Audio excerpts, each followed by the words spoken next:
Welcome back to the channel. Today we're going to be working on the 2016 Honda Civic Touring. We're going to be changing the CVT fluid and we're going to be changing the filters as well for the CVT transmission.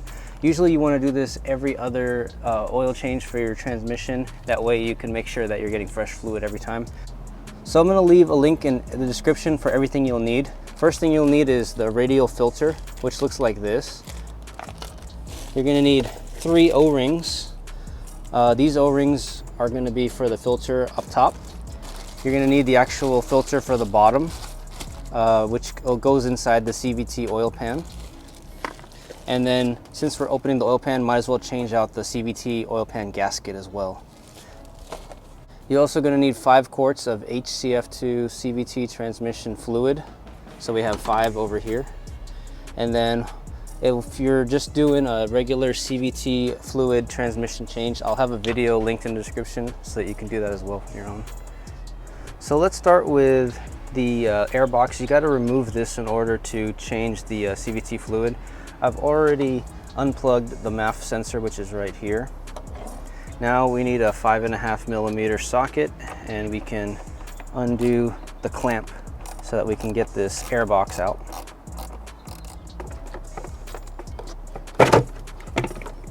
And then pull straight up on your air box, and then it comes right off. Over here you'll need to pull this. All right, so this bolt right here is the one we need to remove. This is the drain bolt where the CVT fluid is going to come out, and it is a 3/8 inch socket. All right. I heard it pop. Here we go, 3, 2, 1, and boom. Whoa. Good catch. So you can see right here, this is the metal drain plug. There's a little bit of metal shavings right here. Nothing major, just a tiny bit. That's why we're changing the filter and the fluid. Okay, so we got to remove this heat exchanger here for the CVT. This is where one of the filters are. It's going to be 3 12mm bolts. One here. One here, and then one right below.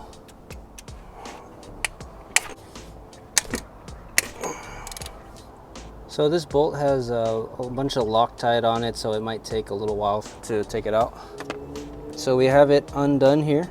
As you can see, there's 2 oil rings that we need to change. These O-rings are the top and the bottom one. So over here you can see the filter, which is inside this hole. So let's go ahead and then pull it out.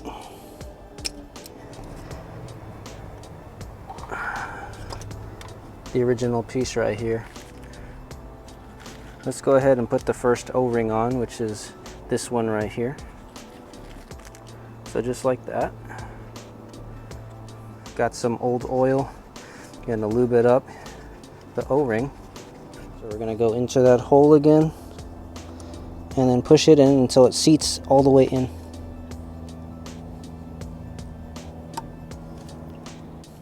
Then we can go ahead and then put our O-rings over here. All right, the new O-rings are nice and situated. Make sure they're all the way in, and then we're gonna go ahead and carefully place this where it needs to go, which is here.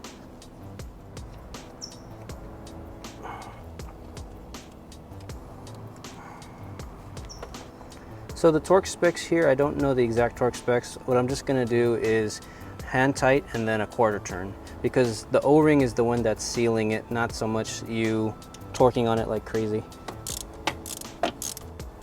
Okay, so we've torqued down all of the 12mm bolts. Now it's time to go underneath the car and then remove the CVT pan and the filter. All right, so this is the CVT oil pan. We're going to be removing this. It is 10mm bolts. There's about 14 of them all around. Break them loose and then drop the pan slowly and drain any of the extra fluid that's still in there.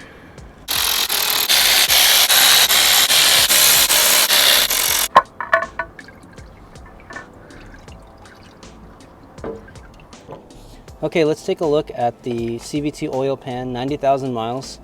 So you can see right over here, these are the magnetic catchers, and it's caught some metal shavings. So you can see why they want you to change the CVT oil frequently, because you can get all these metal shavings right there. Definitely change out your filters after at least 90,000 miles, maybe even every 60,000. I'm gonna go ahead and wipe these off so that it's ready again.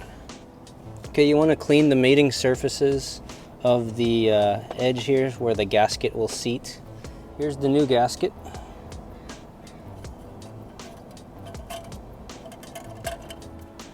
All right, so this is the CVT transmission without the oil pan on. This is the filter that we're changing out. So it's going to be this 12 millimeter bolt and that 12 millimeter bolt right there. You take those two out and then you can drop this and then replace the new one on. And then we can go put the oil pan back on as well.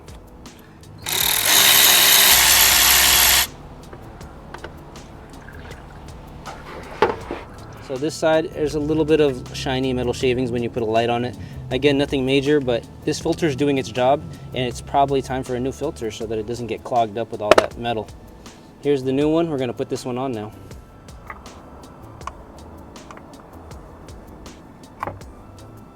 Once you've pushed that O-ring all the way in, then you can just put your bolts on and tighten it up. So the torque for this is 8.7 foot-pounds of torque. Now we're gonna slowly pop it in.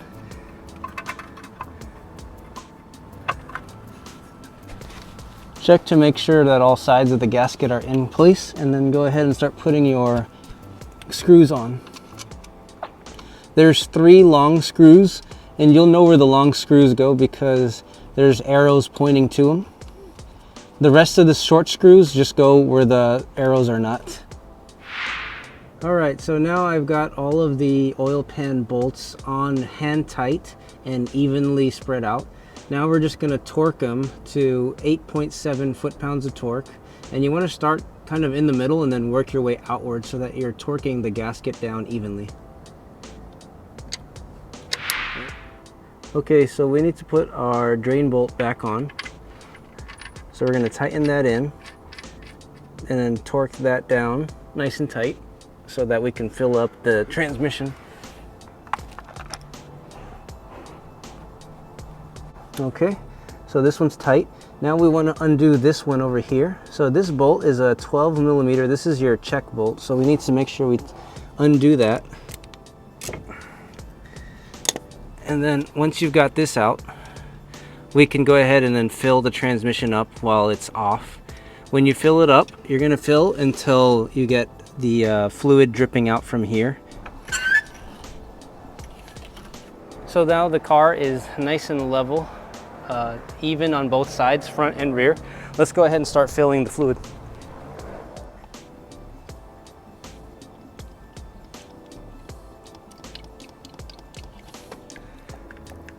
Okay, so I poured about 4.5 liters, or sorry, 4.5 quarts, and now it's getting a consistent drip, so I'm gonna go ahead and close this check bolt. All right, let's start the car.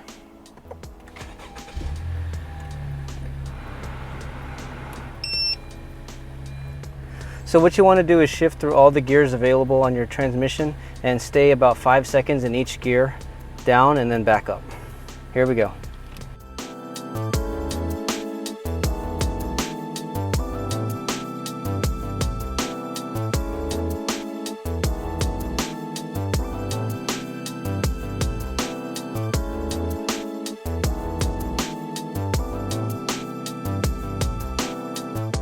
Once you've done 5 seconds in each gear, down and then all the way back up, you can shut the engine off and then check the fill bolts again and see if there's any fluid dripping out. If there isn't any, fill it up again and make sure that there's some fluid dripping out this time.